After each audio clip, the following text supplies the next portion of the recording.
Hello listeners, Jordan here. I just want to let you know that you can listen to Nighttime early and ad-free on Amazon Music. Include it with Prime.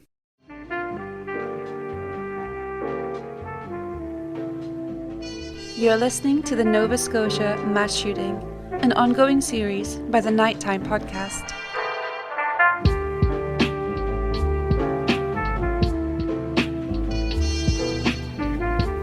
Hello listeners.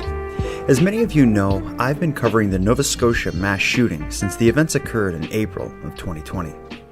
Since then, I've released in the area of 40 episodes exploring and examining the ever-evolving story of Canada's worst act of mass murder. But not even considering the horrific details of the story, this has been a challenge to share in podcast form, and I've already hinted to those problems in the opening. First off, this story, perhaps more than any other I can think of, is ever evolving, with even the most fundamental details having shifted during the roughly 2 years since the killings. The official version, which has come primarily through RCMP statements and documents, has had more corrections, contradictions, and flat-out false statements than would seem possible. So, needless to say, as time passed and new information surfaced, my prior episodes quickly became out of date. Well, more than out of date. Some details, once thought fact, have been proven to be pure fiction, inserted into the official narrative by unknown people for still uncertain reasons. The other problem with the prior episodes I've released has simply been the quantity. As the story changed and developments occurred, I released almost weekly episodes tackling the ever-changing beast. For those closely following, it's worked remarkably well, but for those new to the series, well, it's probably a bit overwhelming to have 50-ish hours of listening ahead of you before you get to the present version of the truth. So yeah, basically, I want to fix it, and the time to fix it is now. The timing, it's important now because this act of mass murder and the RCMP's handling of it are the subject of a public inquiry that's scheduled to begin late January. And how am I going to fix the problem with this series, you may ask? Well, the only option that made sense to me was to wipe the slate clean and start from the beginning, but with the benefit of hindsight. So here we are. For those interested in stumbling towards the truth with me, the prior episodes covering this story are and always will be available on the premium feed. But this episode that you'll hear tonight is going to be a new beginning, a fresh start. If you're new to this story, you're in the right place, as I'm going to be starting right from the beginning. But even if you've been following along, this episode will have value as an organized recap of what happened. So let's get into it. Tonight, in this episode of Nighttime, I'll present a condensed telling of the key moments that make up the Nova Scotia Mass Shootings of April 18th and 19th, 2020.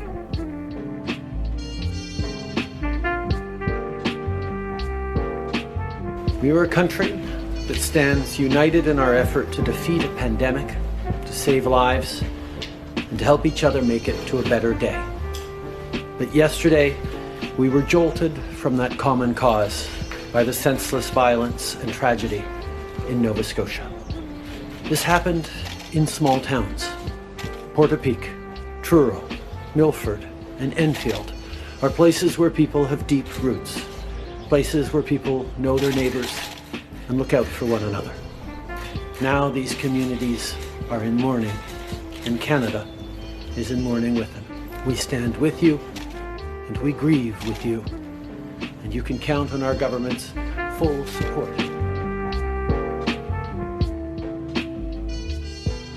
Any telling of the Nova Scotia mass shooting must start with a short description of the rural community where the killing started.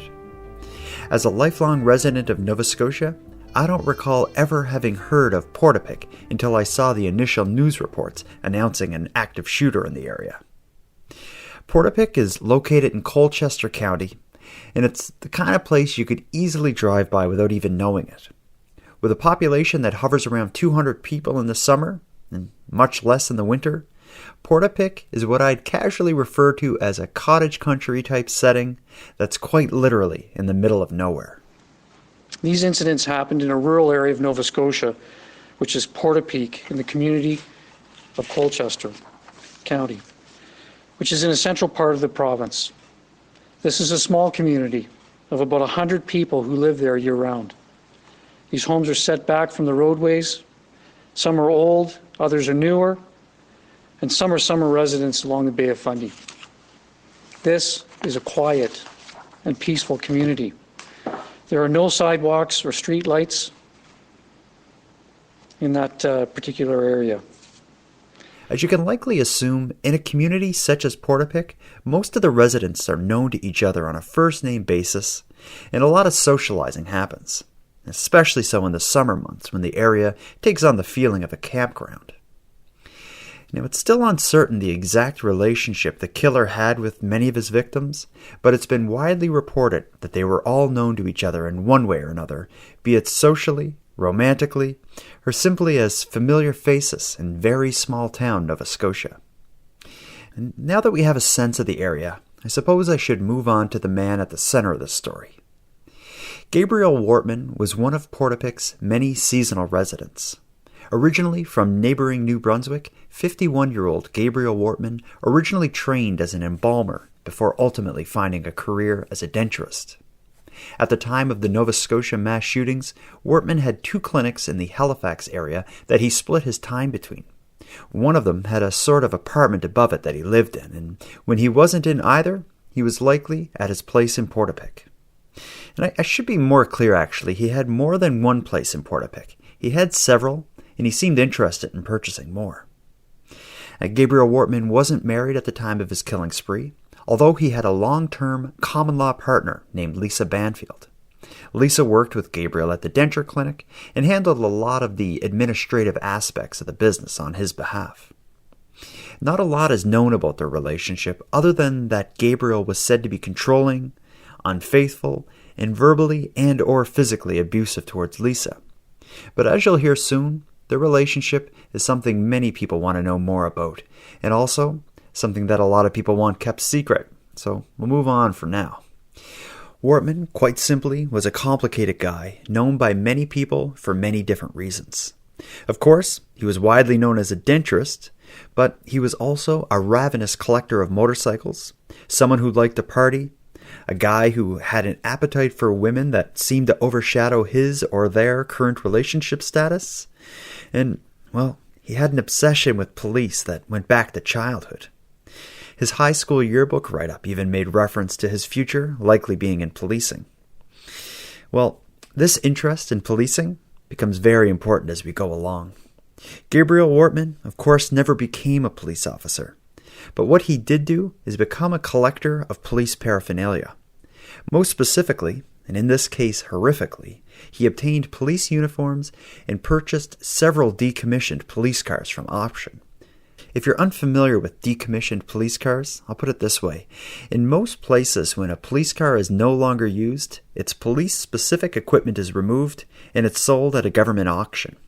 The decals or stickers are removed, the roof lights and the radios are removed, and the glass that divides the front from the back seats also removed.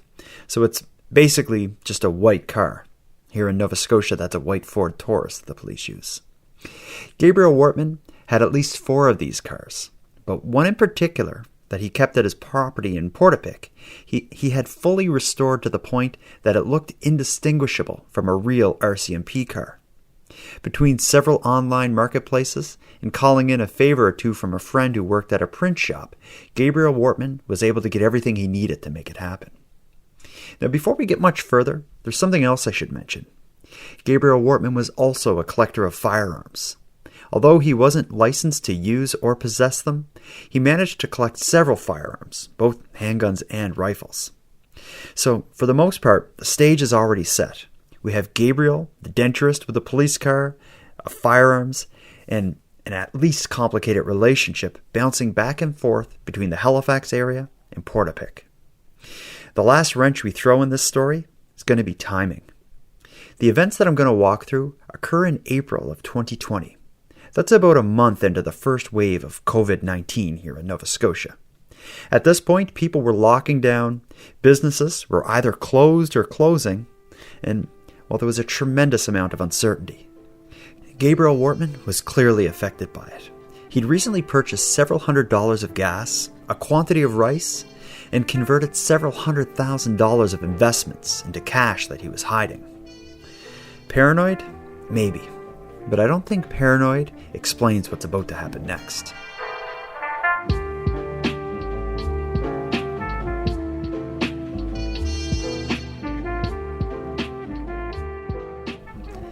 As I go through this telling, I'm going to be pulling details from many different sources, both official and unofficial.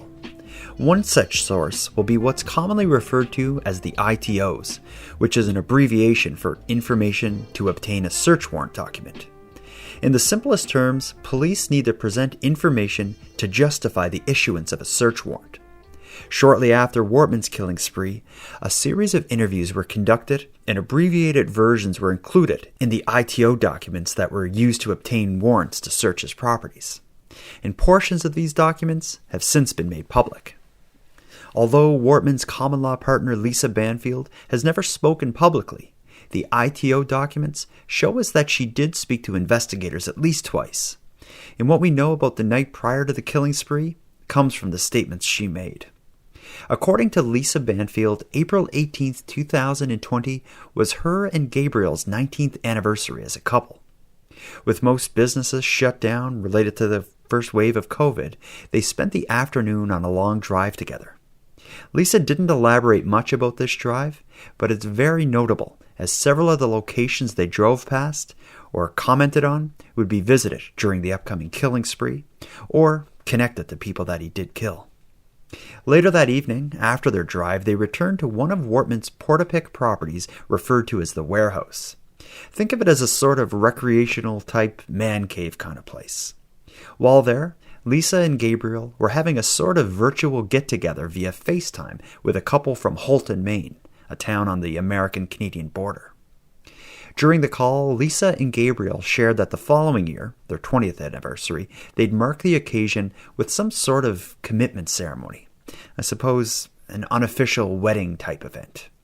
But one of the still unidentified friends on the call remarked, "Don't do it." And this, according to Lisa Banfield, was what set the tragic events that would follow into motion. Lisa was offended by the friend's remarks and announced that she was leaving, and she left the warehouse to walk a short distance away to the Portapique cottage. At about the halfway point, she felt bad about leaving and turned around to go back and apologize. When she returned to the warehouse, she found Gabriel very upset. Lisa explained she was mad at the friend's remarks and not mad at Gabriel, but then explained she's going back to the cottage and she's going to go to bed. At this point, she left Gabriel behind at the warehouse, walked to the cottage, and got into bed. But Gabriel wasn't far behind. Lisa told police that Gabriel walked into the bedroom, pulled her out of the bed, and began attacking her. During the attack, he ordered her to get dressed and was repeating, "It's done, Lisa, it's done." Once dressed, he tied her hands up, dragged her into a spare room where he collected a pistol and began pouring gasoline on the floors on the way out. Just as they exited, he lit the place on fire and began dragging Lisa back towards the warehouse where it all started. Lisa claims she tried to fight him on the way, digging her feet into the ground and kicking him, but it was all in vain. The brief moment she did break free, she took just a few steps before she tripped and fell to the ground, leading Gabriel to remove her shoes and throw them into the woods, leaving her barefoot. And Gabriel's behavior only escalated as they neared the warehouse property. As he poured gasoline onto some of the vehicles in the driveway, he told Lisa he was going to burn the place, and then they were going to go into the city of Halifax. She suspected he planned to burn the properties they owned there as well.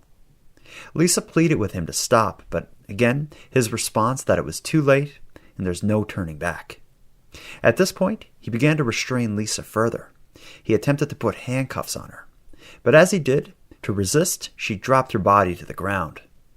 While on the ground, Gabriel fired his pistol twice, one shot hitting the ground on each side of her body. As she laid still on the ground, Gabriel pulled her up by her hair and forced her into the back seat of the fully restored replica police car, and he locked her in there. While in the back seat, Lisa watched Gabriel, now dressed in a police uniform, collecting firearms and ammunition that he had stored in the warehouse and loading it into the front seat of the car. Lisa claims that at one point, Gabriel went out of sight of the vehicle, and during that moment, she managed to slip out the window and run into the woods to hide. Now, it's important to note that at this point, the temperature was just above freezing.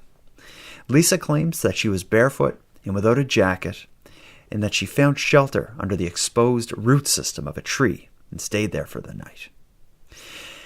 Now, up until this point in the narrative, we followed Lisa Banfield's version of what happened that evening, the evening of April 18th. She claims she never saw Gabriel again, and the only other information she shared publicly relates to her actions when she came out of the woods the next morning. But we'll get to that a little later.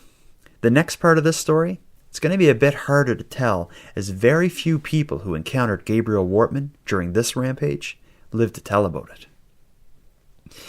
Now, we don't know exactly when Lisa Banfield fled, but it seems likely that it was just prior to 10 p.m. What we do know is that after she left, other residents of Portapique began being targeted by Gabriel, and we know it all happened really fast. The first call to 911 reporting a shooting was made at 10:01 p.m. A terrified Jamie Blair reported her husband had been shot outside of her home. During this call, she clearly states the shooter was her neighbor, a denturist, who drives a police car. And she then went on to describe the police car that was in her driveway. There's police cars in the driveway? There is a police car, but he drives. He's a denturist and he drives like a... Okay, sorry, did you say there were police cars in your driveway? There is, and RC is just a labeled RCMP. At some point, she too was killed by Gabriel Wortman. At the time of preparing this episode, it's unknown if she was still on the line with emergency operators when the killing took place. But what we do know is that after the killings, Gabriel set fire to the house, and her young children, who were in the home with her, saw him do it as they ran for their lives, heading towards their neighbor's house. The exact timeline of what happened next is difficult to navigate, so I'm going to stick with what we know definitively. 16 minutes after Jamie Blair's call, reporting her husband being shot, one of her children phoned 911 from their neighbor's house. The child explained that a man driving a police car burned his garage, killed both of his parents and his dog, and then lit the house on fire, and left driving a police car. The child also explained that the owner of the house that he was phoning from, Lisa McCauley, left the house to see what was going on back at the Blair place. She would be found dead on her front lawn when police finally arrived. Now, the next relevant moment occurs 6 minutes later. It's now 10:22 p.m. A man phones 911 reporting fires in the area. He seems to be outside of Wortman's warehouse in his vehicle. During the 911 call, he begins to notice other homes on fire, and then he encounters what he thinks is a police officer. 911, what is your emergency? I am calling from Portapique because there's a house on fire down the road from our house. I just didn't know if somebody called already. Yep, so you can see the house on fire? Yeah. What's the address? I don't know the exact address. It's on Orchard Beach Road. Okay. Yeah, we've got a few calls there. So Orchard Beach Road in Portapique, Colchester County? Yeah, we just drove down the road to check it out. But yeah, it's like a big garage. It's one of our neighbors, so he's probably not there. Okay, just one moment. I'm just going to connect you to fire to make sure, okay? Just one moment. Yeah. There's another house on fire here. Do you see two houses on fire? Yeah, we just drove by another house and their whole kitchen's on fire. Okay, I guess there's a police officer in the driveway. The two houses beside each other, sir? No, they're down the road. Down the road from each other? What's this? Yeah, and then the police officer parked at this driveway, but I don't know what he's coming around. I don't know if he's going to talk to me or what. Is it safe for that person to be on that road right now? Yeah.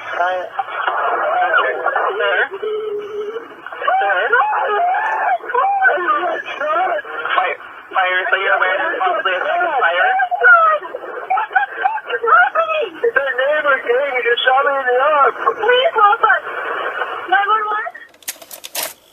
911? It may have been hard to listen to and to make out that call, but it's important for several reasons, and that's why I included it.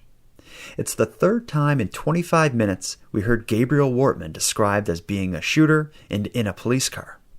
But it also gives a sense of the vulnerability the victims obtain due to his disguise as a police officer. Now, getting back into the timeline, just 4 minutes after this phone call was received, the first police arrived at the scene. As RCMP enter the Portapique area, they encounter the surviving victim from the call we just heard and begin to set up a roadblock on the main road leading in and out of Portapique. Now, little is known about the actual police activity in Portapique that night, but when the dust settles, they find many more victims than we heard described so far. In total, during a roughly 30-minute period between Lisa fleeing the warehouse and the police arriving to the scene, 13 people were killed. Jamie and Greg Blair, their neighbor Lisa McCulley, Peter and Joy Bond, Don Madsen and Frank Goletchen, Elizabeth Thomas and John Zoll, Corey Ellison, Jolene Oliver and Aaron Tuck, and their 17-year-old daughter Emily Tuck. These victims, all in the Portapique area, make up what is referred to as the first cluster of killings. This case, although described often as a mass shooting or a singular event, is in fact two separate and distinct events. At this point, we have several homes on fire, dead scattered throughout the neighborhood, and police believing they have the area contained. And that is the first of many mistakes they're going to make. There is a separate, sort of backdoor to Portapique area, often referred to as the Blueberry Field. It's widely believed Wortman used this road to exit the area. And it's also worth noting that this route to the field would take him right past the Tuck house. If you're interested in seeing the route through the Blueberry Field, I drove it myself and documented it by video. You can see it on my YouTube channel, and I'll link to it in this episode's description. But I should also add that many people with knowledge of this story believe Wortman didn't need a backdoor and may have been able to simply drive past the police roadblock, possibly enjoying the benefits of his disguise. Well, for the remainder of the night, RCMP would evacuate some members of the community and begin investigating who was responsible for the bloodshed in the area, and why did the series of calls mention a police vehicle. And as far as Gabriel Wortman, a surveillance camera filmed his vehicle entering an industrial area in nearby DeBert at 11:12 p.m., and it seems that he spent the night there in his car. Coincidentally or not, this is one of the areas he visited during the drive with Lisa earlier that afternoon.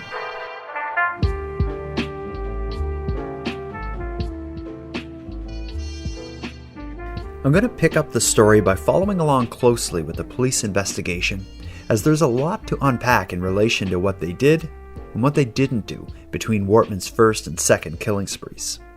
Again, as I've already mentioned, the first police to arrive to Portapique did so at roughly 10:26 p.m. Upon arrival, they encounter the man shot by Wortman, see several buildings and vehicles burning, find multiple victims, and of course have the knowledge of the two separate 911 calls made by Jamie Blair and her children describing Wortman in a cop car killing people and burning buildings. The RCMP, who controversially used their Twitter account as the sole means to notify the public, gave the first warning at 11:32 p.m. They published a tweet, and it stated, RCMP Nova Scotia is responding to a firearms complaint in the Portapique area.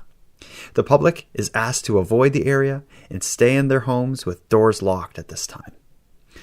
Now, I'm trying not to editorialize, but to describe what they knew at this point as a firearms complaint simply boggles my mind.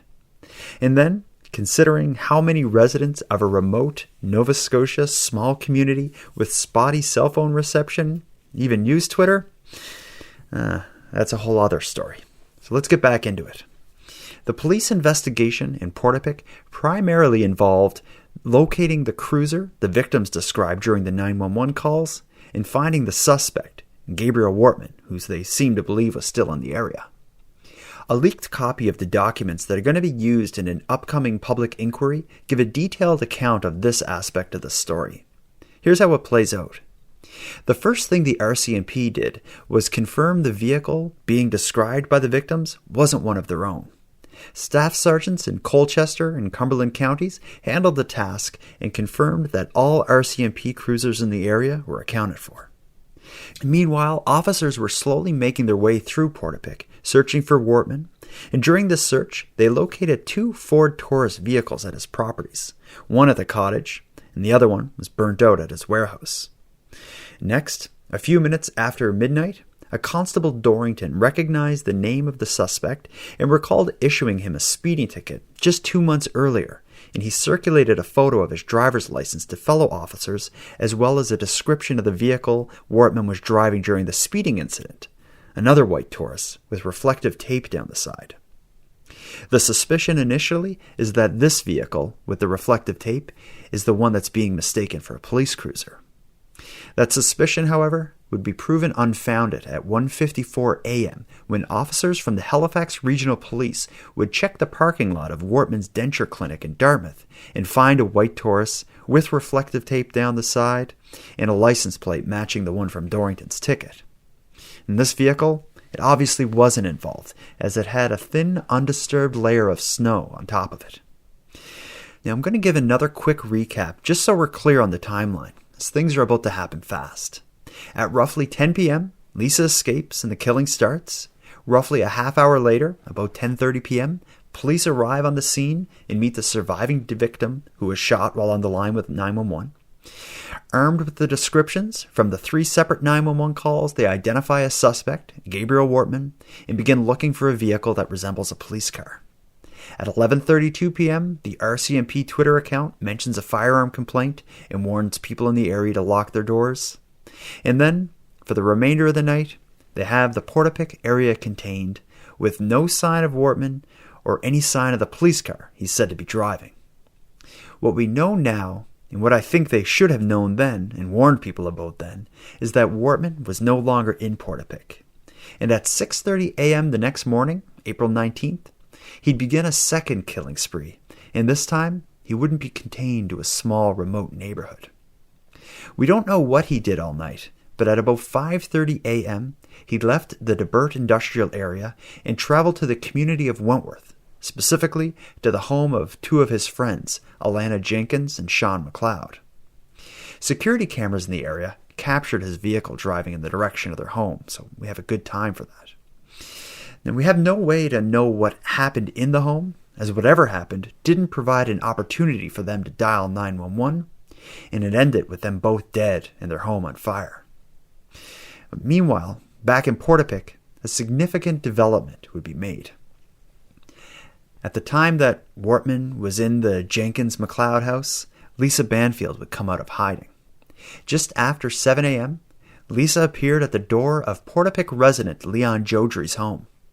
Despite spending 9 hours in the woods without a jacket or shoes, in temperatures hovering just above freezing, she seemed all right.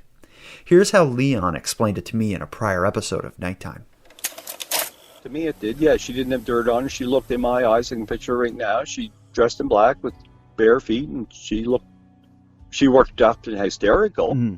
Don't get me wrong, but now, was she injured? I don't know. I'm not a doctor. Yeah, of course. But physically in the face, blood, no, nothing. I couldn't see anything. She looked like I only met her twice. She looked like she always did. Mm-hmm. To me. Now, whether she had injuries, I don't know. Regardless of the circumstances regarding Banfield's return to the story, when she spoke with RCMP, they finally became aware of what was happening. Lisa explains that Gabriel owned a 4th Ford Taurus, and it was fully restored and practically indistinguishable from an authentic RCMP cruiser. She also explains that the last time she saw him, he was dressed in a police uniform and loading high-powered firearms into the front seat of the car. At nearly the exact same time, Halifax police, working in conjunction with the RCMP, would speak with Lisa Banfield's sister and her partner, who were also aware of the fully marked police car that Wortman had. They even gave the police a photo of it.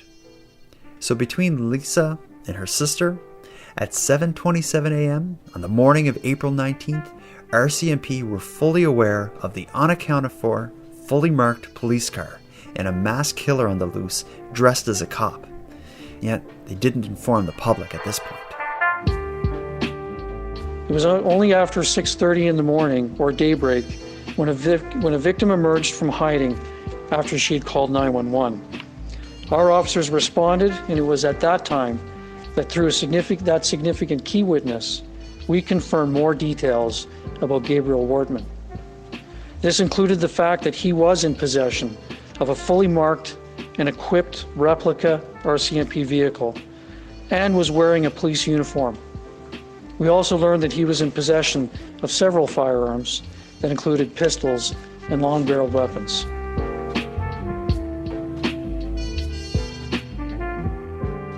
"30 minutes later, they do provide a second update, again solely via Twitter. They say, RCMP Nova Scotia remains on scene in Portapique. This is an active shooter situation.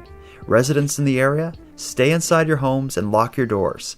Call 911 if there's anyone on your property. You may not see the police, but we are there with you. Hashtag Portapique." Now, outwardly, they still seem to believe that Wortman's in Portapique. But internally, they have doubts. As that tweet is being sent, RCMP were sending a separate be on the lookout warning to police across the province, notifying them of Wortman and the vehicle he was thought to be driving. Next, about an hour later, the RCMP would again post on Twitter. This time, at 8:54 a.m., they share a photo of Wortman and reference multiple victims in an active shooter incident that he's involved in, but still no mention of the police car. Now, it's about this point that Wortman leaves the Hunter River property of Jenkins and McLeod that he's been at for the last several hours. What he was doing there, it's a pure mystery, but the speculation is that he was possibly looking for weapons or ammunition, as McLeod was a firearms enthusiast. But again, that's pure speculation. What we do know is that as he leaves, around 9:30 a.m., he sets fire to the home with their remains still inside. After setting the Jenkins and McLeod house on fire, Gabriel Wortman would encounter their next-door neighbor, a retired firefighter named Tom Bagley, who approached the home to assist. Tom would pay for his willingness to help others with his life. He'd be shot dead on their front lawn. At 9:32 a.m., a 911 call would come in from another neighbor reporting smoke and gunfire. And the caller also reported seeing a car pass by shortly before her call. 3 minutes later, at 9:35 a.m., another 911 call would be made. This caller explained that she heard gunshots and saw a police car leaving the scene. And she also described her neighbor Lillian Hislop laying motionless on the side of the road. It was an officer responding to this call that would be the first to encounter Wortman. At 9:47 a.m., a Corporal Peterson passed Wortman in his cruiser. He phoned dispatch to confirm it was Wortman, and he provided a description of what he saw. So clearly, at this point, 9:47 a.m., the RCMP must be aware that he's outside of Portapique, still disguised as a cop, still driving a replica cruiser, and he's still killing people. And he's far from done. Just minutes after passing Corporal Peterson, Wortman went to the nearby home of people that were known to him. While there, Wortman identified himself as a police officer while knocking on their door and windows. They, however, saw him and identified him from an upstairs window and didn't answer their door. Instead, they phoned 911 to report what was happened, but Wortman left before the real police arrived. The next time Wortman would turn up would be just 15 minutes or so later at 10:02 a.m. A woman phones 911 to report an emergency related to her friend Heather O'Brien. The caller explained that she was just on a phone call with her friend Heather when Heather mentioned hearing gunshots and seeing a police car. Moments later, Heather began screaming and the line disconnected. Heather O'Brien would be found dead in her car off the side of the road shortly. Now, minutes after this 911 call, the RCMP again communicated via their Twitter account, sharing a photo of Wortman's replica cruiser and providing a brief explanation on how to differentiate his car from the real police. Specifically, they highlighted the car number, which they obtained from the photos Lisa Banfield's sister and her partner provided a few hours earlier. Now, it's clear that the RCMP were beginning to realize this situation was far out of their control at this point. And the clearest sign of this is an incident that happened at the Onslow Belmont Fire Hall, a building which was being used to shelter Portapique residents that were evacuated the night prior. Now, a tremendous amount of mystery still covers this event, but for reasons still unknown, 2 RCMP officers stopped their cruiser outside of the fire hall, took protective cover in a ditch on the roadside, and began firing their high-powered rifles at another officer who was in front of the building, standing outside his cruiser. It's simply due to luck that no one was injured. But man, what an embarrassment. Needless to say, things were happening very tragically and very fast this morning, and it's not about to slow down. At 10:42 a.m., just 20 minutes after the officer shot up the fire hall, Wortman's vehicle would be spotted traveling on Highway 2 in the area of Brookfield. In response to this information, one of the responding officers, Constable Heidi Stevenson, radioed another officer, Constable Morrison, and told him she'd meet him at a checkpoint that he was stationed at. It was the intersection of two highways in Shubenacadie. Just minutes later, Constable Morrison saw a police vehicle traveling in his direction, so he asked on the radio who was traveling towards him, and Constable Stevenson confirmed it was her. However, it was a misunderstanding. She was on her way to him, but she wasn't the vehicle approaching him. When Wortman pulled alongside Constable Morrison's cruiser, he began firing out his window and into Constable Morrison, hitting him several times. Miraculously, Constable Morrison managed to hit the gas and flee, escaping with his life. It's been said that the only thing that enabled him to maintain control of his car is the fact that he didn't let go of the wheel even after being shot just above the wrist. When he made it to an EMS site and let go of the wheel, he would begin bleeding profusely and lose feeling in his hands. And now, whatever it was, luck or other, that saved Morrison, Constable Stevenson was not so fortunate. Shortly after injuring Morrison, Wortman happened upon Stevenson in her cruiser, who of course was traveling towards Morrison at the time that Wortman shot him. Now, before I explain what happens next, let me tell you something else about Wortman's replica RCMP cruiser, and this may possibly speak to premeditation. There's a device you may have seen on some law enforcement vehicles, a sort of heavy metal cage that extends from and protects the front grille of the car. This device is called a ram bar or push bar, and it's installed specifically to protect the driver of the vehicle it's equipped to from front-end impacts. In Nova Scotia, RCMP cruisers aren't equipped with push bars, only RCMP SUVs and larger vehicles. So keep in mind that Wortman, who carefully restored his vehicle to look identical to an RCMP cruiser, took an extra step and added a ram bar to his vehicle, and he used it to gain advantage over Constable Heidi Stevenson. As he approached her, shortly after he shot Constable Morrison, Wortman entered Stevenson's lane and rammed her vehicle head-on. She survived the impact and managed to fire her pistol at him, but he hit her first and ended her life. As he approached her and took her firearm, an oncoming vehicle stopped, and we can only assume it stopped to help the police officers involved in a car accident. The Good Samaritan, Joey Weber, would end up in the backseat of Wortman's car, where he was shot and killed. Wortman then lit the cruiser on fire and fled the scene, now driving Joey Weber's stolen SUV.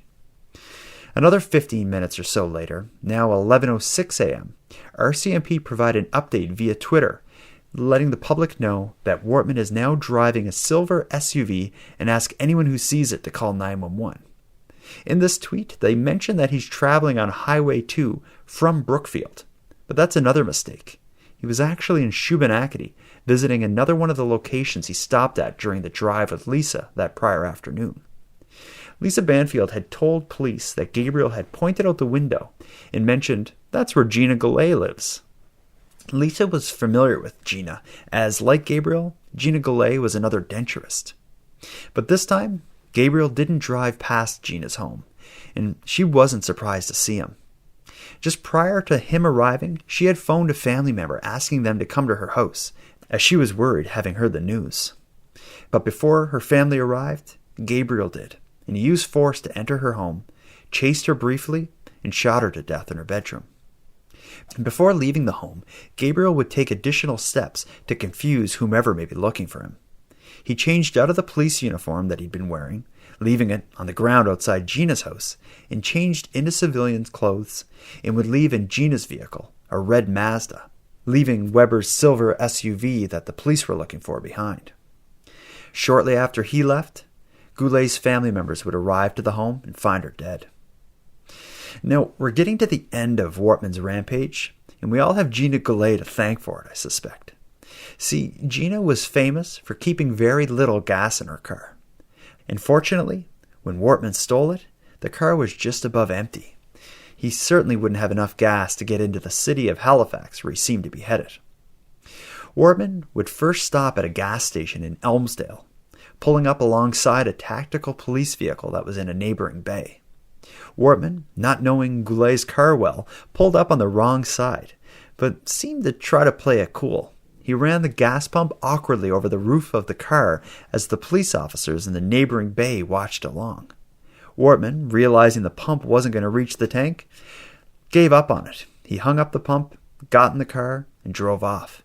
Security footage shows the officers watch him driving away, and you wouldn't be able to convince me that this wasn't what led to what happened next. Wortman would drive up the highway to the next gas station, the big stop in Enfield. At 11:26 a.m., a little more than 13 hours after it started, Wortman pulled into the gas bay. But before he even had a chance to get out of Gina Goulet's stolen car, a tactical police vehicle pulled up alongside him.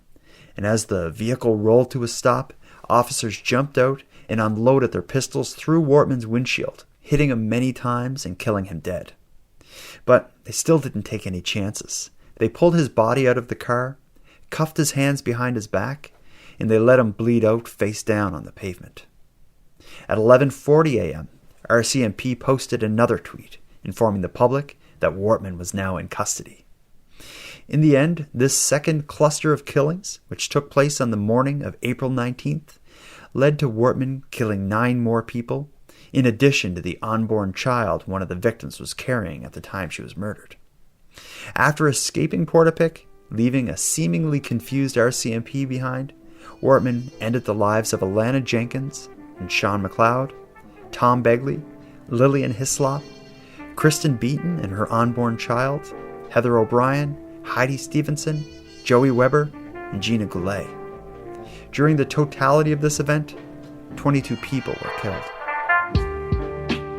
22 innocent people were killed at the hands of a gunman, and 3 people were injured.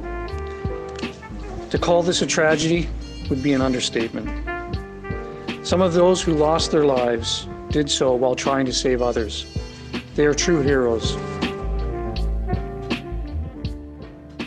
My goal in this episode is simply to lay out a detailed telling of what actually happened during Wortman's sprees.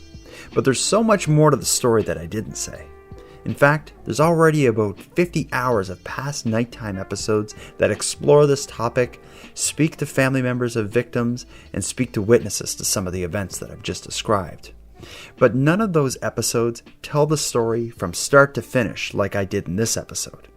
And there's a good reason for that.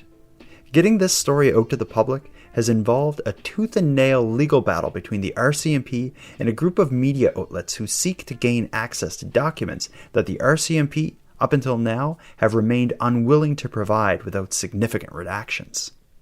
Then, to further complicate it, the information the RCMP has shared has either been inaccurate, misleading, or just downright false. For example, a police investigation into the shooting death of Gabriel Wortman seems to tell an entirely different story than what was seen on CCTV footage that was leaked by an insider in the months after the police investigation ended.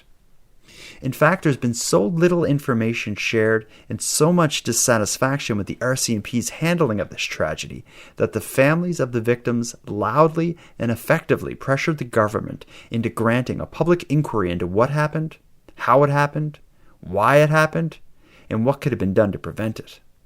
That inquiry is scheduled to begin late January 2022, and I'm confident that new details and clarification will come out of the hearings. In fact, new information may be made public even prior to that, as I've already received a cache of confidential, inquiry-related documents that were leaked by an insider. I used them in building this timeline you just heard, so I'm confident that my telling is largely in line with what the official story is going to be if and when the dust settles. I think the Mass Casualty Commission now knows what happened, what really happened. The question is, will we ever learn that? Before I end this, I want to be clear. I know this episode was graphic, and I breezed past many horrific tragedies. But the point of this wasn't to tell a salacious horror story. The point of this episode is simply to provide a foundation for my continued coverage of this case. Those new to the story can start here and have a good sense of the many moving parts. And again, I plan to continue covering this case as the upcoming legal proceedings play out. Every Sunday night at 9:15 p.m. Atlantic Time, which is 8:15 p.m. Eastern Time, I'll be live on the Nighttime Podcast YouTube channel with investigative journalist Paul Palango. Each week, we'll be discussing recent developments in this case. If you don't make it to the live streams on YouTube, those sessions will be released as episodes days after. We have a public inquiry in late January, and then, at some still undetermined date, Wortman's partner Lisa Banfield will face charges that were laid against her related to supplying Wortman with ammunition. And I'm very curious about that case, as Lisa Banfield has yet to speak publicly, despite intense criticism from nearly every direction. So I'm sure we'll get back to that later. But ultimately, the largest question the public has is why the RCMP did not use the emergency alert system. That's a system in which messages are sent to all phones and televisions in the area, regardless of if someone uses Twitter. I hazard to think of how that could have affected the events that played out on April 19th. And with that, I'll end this episode of Nighttime. But first, I want to express my sincerest condolences to all the victims of this tragedy and everyone who loved them. I only hope that you receive answers to any questions you have, and that anyone who enabled Gabriel Wortman in any way face the fullest extent of our justice system. Now, before we part, let me thank those who make this show possible. A thank you to Monty Datta, who composed the theme music. It's a piece called Noir, Toyko. A thank you to all the journalists and advocates who revealed the true story behind this tragedy. And a massive thank you to everyone who listens to Nighttime, as without your interest and your support, this show would be as pointless as it would be impossible. But with that said, keeping the show alive is and has always been an uphill battle. If you want to help take a bit of weight off the show's back, please subscribe to the premium feed. Not only does it make the show possible, it'll give you more of each topic than you're going to find here on the free feed, as I'm adding exclusive content weekly. For about the price, as I'm adding exclusive content regularly. For about the price of a cup of coffee, you can help keep the show alive by subscribing to the premium feed at patreon.com/nighttimepodcast. And with that said, let me thank the newest supporters of the show. Haley, Tanya, Jennifer, Jeff, Blueberry, and Tattooed Shepherd. Thank you for going premium. And for anyone else who'd like to support the show, you can give me a big hand by simply sharing the episodes on social media and letting like-minded friends know what we're doing here. If you have any story ideas or if you want to give feedback on this episode, you can reach me at nighttimepodcast.com/contact or find me on social media. I use Facebook, Twitter, and Instagram, and of course I'm often live on the Nighttime Podcast YouTube channel. So until next time, take care of each other, hug your loved ones tight, and let me know if you see anything weird. The Nighttime Podcast is written, hosted, and produced by Jordan Bonaparte. Copyright Jordan Bonaparte.